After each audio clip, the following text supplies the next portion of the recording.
et bienvenue dans cette vidéo. Aujourd'hui, je continue le cours portant sur l'électromagnétisme. Aujourd'hui, j'ai choisi de vous présenter un cours portant sur l'auto-induction. Voilà. Donc aujourd'hui, nous allons voir dans cette vidéo l'auto-induction, sa définition et ses conséquences et ses propriétés. Voilà. Donc l'auto-induction de manière générale, cela parle de l'établissement de l'intensité du courant ou bien de l'annulation de l'intention du courant électrique dans un circuit comportant une bobine. Son comportement, le comportement de l'établissement et de l'annulation de l'intensité du courant électrique dans un circuit qui contient une bobine. Voilà, donc aujourd'hui, c'est ça que nous allons vous présenter. Donc là, je vous présente le circuit du montage permettant d'expliquer le phénomène d'auto-induction. Voilà, donc ça c'est le générateur, ça c'est l'interrupteur ou commutateur, ça c'est l'intensité du courant avec son sens. L1 et L2 sont des lampes et ceci c'est une bobine. Voilà, la bobine est là, ça c'est une résistance. Voilà, donc ça c'est le schéma permettant de faire le montage du circuit, permet d'étudier le phénomène d'auto-induction. Nous allons voir ce qui va se passer lorsqu'on ferme l'interrupteur K. Donc si on ferme l'interrupteur K, la lampe L1 s'allume instantanément et la lampe L2 s'allume progressivement. Maintenant, si on ouvre l'interrupteur K, on constate que la lampe L1 s'éteint immédiatement alors que la lampe L2 s'éteint progressivement. Et je rappelle que la lampe L2, c'est la lampe qui se situe dans la branche qui contient la bobine. Donc dans la branche qui contient la bobine, on constate que la lampe s'allume progressivement et dans la branche qui contient aussi la lampe L2, lorsqu'on ouvre l'interrupteur aussi, la lampe s'éteint progressivement. Donc en conclusion, nous allons dire que maintenant, le courant s'établit ou s'annule plus lentement dans la branche qui contient ou bien qui comporte la bobine. Donc le courant maintenant va s'établir, il va s'établir lentement dans la partie qui contient la bobine s'il s'agit de l'établissement du courant. Et il va s'annuler progressivement aussi si c'est de l'annulation du courant. Donc c'est ça qu'on retient maintenant à partir de cette expérience-là. Après avoir parlé du comportement de l'intensité du courant, donc nous allons essayer de visualiser à l'oscilloscope. Donc là, c'est le montage. Donc Y1 c'est une voie, Y2 aussi c'est une voie. Et ceci, ça symbolise la masse. Et la masse, on l'approche toujours à la borne négative. Et ceci, c'est le symbole d'un générateur à basse fréquence. C'est un GBF. Donc le GBF, maintenant, c'est une tension, ou bien c'est un générateur qui génère maintenant des tensions en carré, tout comme je l'ai représenté ici. Voilà, donc ça, c'est la bobine et ça, c'est la résistance. Maintenant, on va essayer de voir. Les voies Y1 et Y2 sont les voies d'entrée de l'oscilloscope. Donc ça permet de visualiser le comportement de la tension du générateur et de la résistance. Y1, ça visualise la tension au bornes du GBF. Et Y2, ça visualise la tension au bornes du résistor. Et ce qu'il faut remarquer, c'est toujours entre la voie et la masse, il y a toujours le caractéristique du circuit que l'on veut visualiser. Donc si nous regardons ici entre la masse et la voie, il y a le GBF. Donc ici c'est le GBF qu'on visualise. Si nous regardons entre la masse et la voie Y2, il n'y a que R. Donc là c'est R qu'on visualise. Donc si nous regardons l'oscilloscope, donc c'est ça que nous obtenons. Là c'est la tension du GBF qui est une tension en carré. Et ça c'est la tension au bord du résistor. Et ici, cela montre bien que le résistor est proportionnel, la tension du résistor est proportionnelle à l'intensité du courant. Cela veut dire quoi? Cela veut dire que l'allure de la tension du résistor est la même chose que l'allure de l'intensité du courant électrique. Donc, qu'est-ce qu'on constate? On constate que lorsque le GVF est maximal, la tension au bord du résistoire est nulle. C'est ça qu'il faut constater ici. Lorsque le GVF est maximal, la tension au bord du résistoire est nulle. Et ce qu'il faut remarquer encore, c'est lorsque la tension au bord du GVF est nulle, parce que ça c'est 0, lorsque la tension au bord du GVF est nulle, l'intensité est maximale. Ou bien la tension au bord du résistoire est maximale. Donc c'est ça qu'il faut remarquer à partir de ces deux graphes-là. En somme, ce qu'il faut constater, c'est que le retard de l'établissement ou de l'annulation du courant électrique dans le circuit comportant la bobine est dû maintenant à un courant induit. Conformément à la loi de Lenz, circule dans un sens tel qu'il s'oppose à la cause qui lui donne naissance. Cette variation est due aux variations du flux magnétique.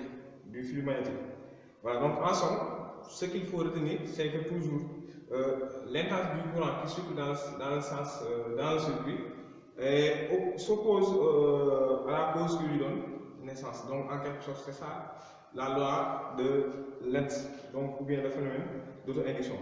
La bobine, donc ici, la bobine est à la fois inducteur et induit en même temps. Donc qui est placé dans un circuit s'oppose à l'établissement ou à l'annulation du courant électrique. Donc il s'oppose à l'annulation du courant électrique. Et maintenant ce phénomène-là, c'est ça qu'on appelle le phénomène d'auto-induction. Je vais essayer de vous présenter une caractéristique importante d'une bobine, c'est l'inductance. Voilà, donc ça c'est le schéma d'une bobine. Là on a donné le sens de l'intensité du courant, donc il est ascendant. Si j'applique la règle de la main droite, je vais empoigner la bobine dans ce sens-là. Donc, on avait dit que les doigts indiquent le sens de l'intensité du courant et le pouce maintenant, ça montre le sens du vecteur champ magnétique. Donc, si j'empoigne, voici le sens du vecteur champ magnétique. Et cette surface-là, c'est la surface normale. Et cette surface-là, vers le bas, c'est la surface latérale.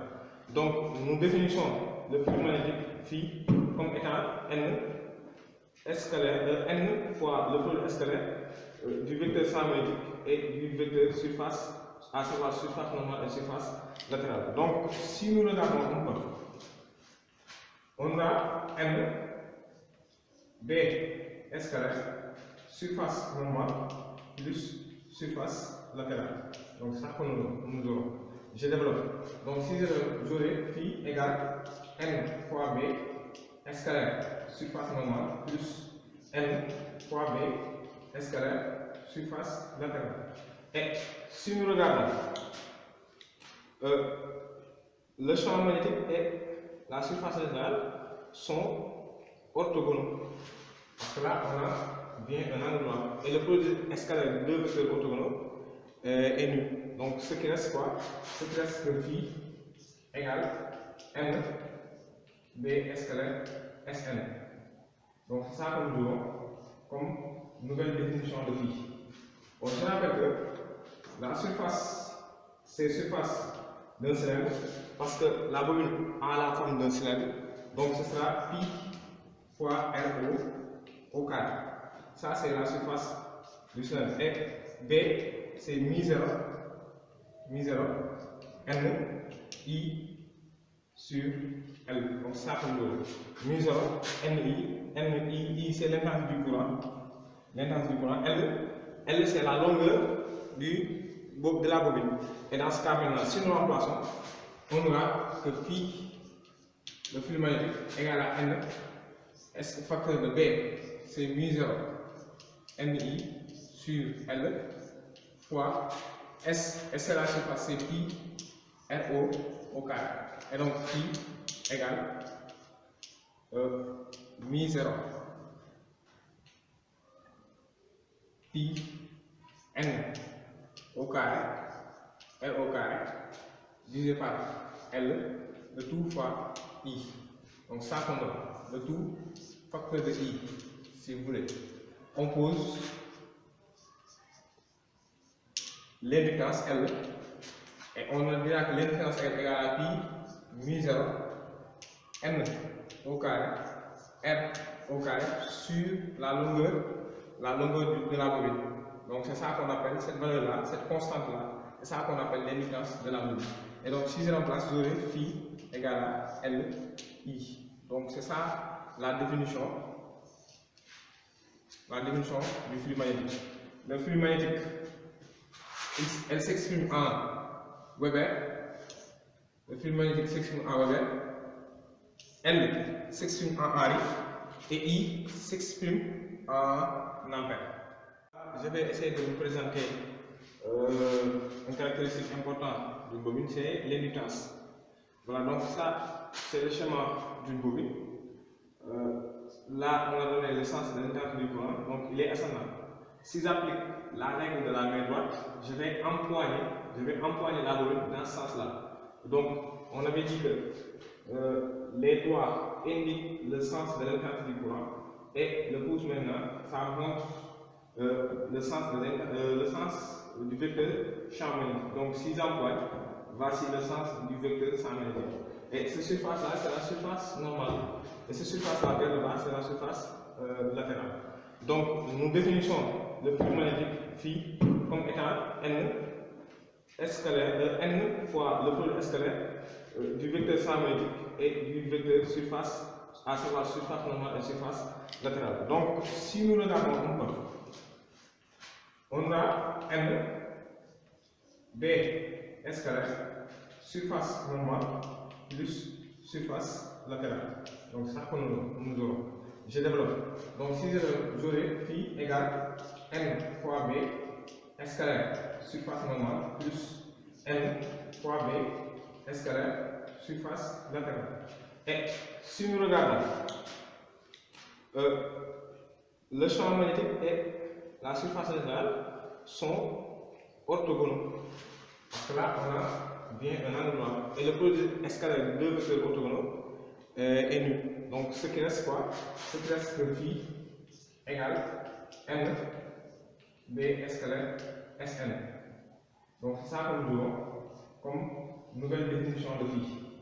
Bon, je rappelle que la surface, c'est surface d'un cylindre parce que la bobine a la forme d'un cylindre.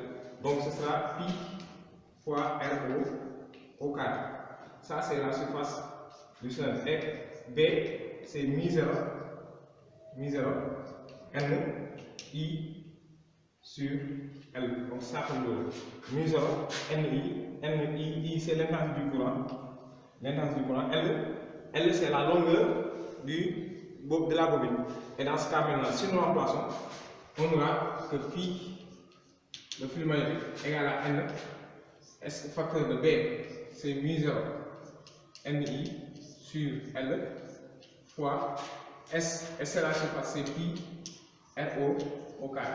Et donc, phi égale mi0, pi N au carré, R au carré, divisé par L, le tout fois I. Donc ça qu'on donne, le tout facteur de I, si vous voulez. On pose l'indicance L et on dira que l'indicance L égale à pi mi0 N au carré, R au carré sur la longueur de la bobine. Donc c'est ça qu'on appelle, cette valeur-là, cette constante-là, c'est ça qu'on appelle l'indicance de la bobine. Et donc si je remplace, j'aurai phi égale à Li. Donc c'est ça la définition du flux magnétique. Le flux magnétique, elle s'exprime en Weber. Le flux magnétique s'exprime en Weber. L s'exprime en Henry. Et I s'exprime en ampère. Je vous présente la tension de la bobine au bord de AB. Donc, sous ces deux formes-là, soit on a cette notation ou bien on a cette notation-là. Donc, si nous prenons la tension au bord de la bobine, ce sera U de AB. U de AB, on peut décomposer. Ce sera U de AC plus U de CB. Ça, c'est la loi d'additivité des tensions. Maintenant, U de AC, c'est la tension au bord. C'est la tension au bord de la résistance interne. Et comme c'est la tension au bord de la résistance interne, ce sera égal à R petit r fois I. Maintenant, plus U de CB, c'est la tension de la force électromotrice E. Et donc, on a déduit quoi? Que U de AB égale à R I plus E. Or, E, on avait dit que c'était moins l'opposé de la dérivée du flux magnétique par rapport au temps. Et donc, si nous remplaçons, on aura E égale à moins L d de I sur dt. Ou bien disons E égale moins d sur dt de LI. Et ça, c'est le flux magnétique. Ce qui donne que E égale moins L d de I sur dt. Donc, ça qu'on a de manière générale. On a I égale moins E égale à moins L d sur dt. Et donc, si on remplace, on a U de AB égale à RI moins d de I, d de L d de I sur dt. Donc, c'est ça que nous aurons maintenant si nous remplaçons E par sa valeur.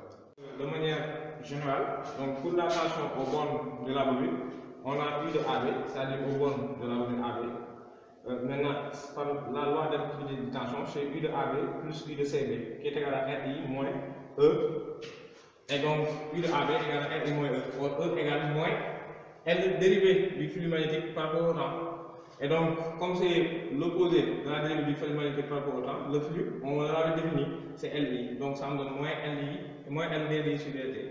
Et donc, le moins et le moins, ça donne plus. Donc, quelle que soit la bobine que nous obtenons, c'est ça l'expression de sa tension. Donc, U de bobine, tension au bord de la bobine, c'est toujours RI plus LDI sur dt. Donc, c'était tout pour cette vidéo. N'oubliez pas de liker, de partager avec vos amis, car le fait d'aimer la vidéo récompense le travail fourni. Et n'oubliez pas aussi de faire vos commentaires, car je vais tâcher de répondre à tous vos commentaires. Merci et à très bientôt.